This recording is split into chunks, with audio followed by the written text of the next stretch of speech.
Social media allows us to directly and quickly access a lot of Hobsons Bay residents and businesses who are using social media. In terms of local government, we not only communicate to inform, but we also communicate to promote events that are happening and services and programs, but most importantly, engage. So we really need to be able to connect with our residents to be able to ensure that we're providing and delivering services that the community needs and wants. And that's where one of our key deliverables is to be able to provide the opportunity via social media and other platforms for the residents and visitors and businesses to be able to have an opportunity to provide feedback on our policies, our programs, and our initiatives.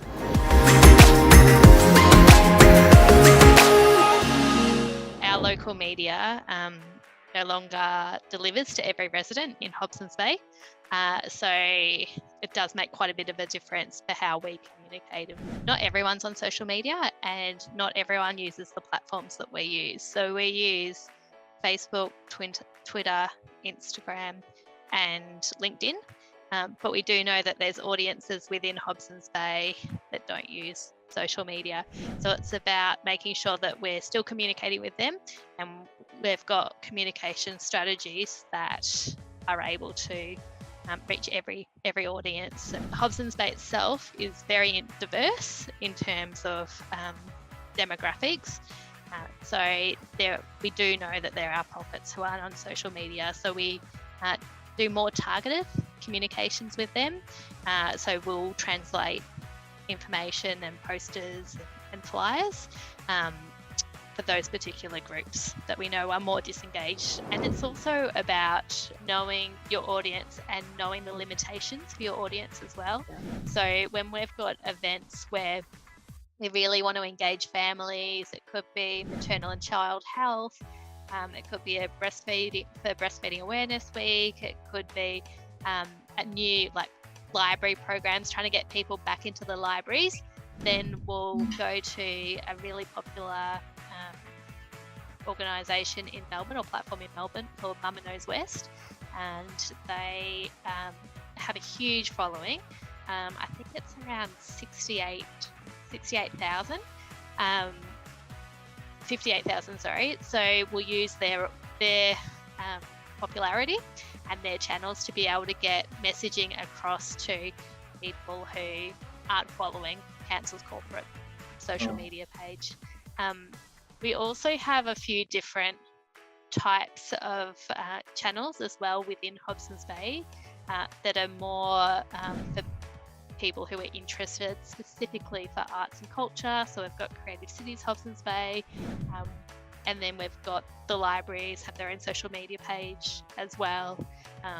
So yeah, there's quite a bit going on to effectively communicate for each of the different service.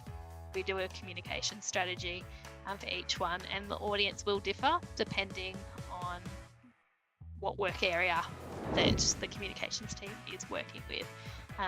So it's about doing your communication strategy, making sure your audience is identified and how best to reach that audience, and using the platforms available to you, as well as social media with our different channels, developing great content that's really engaging. So again, for the urban forest strategy, we had a beautiful video that had aerial shots of Hobsons Bay and the Lebanon Creek and the tree planting, and it was received really well on social media. So there was 125 people commented on it. The reach was 30,000, and that drove a lot of the engagement as well for the strategy when it was in the consultation phase.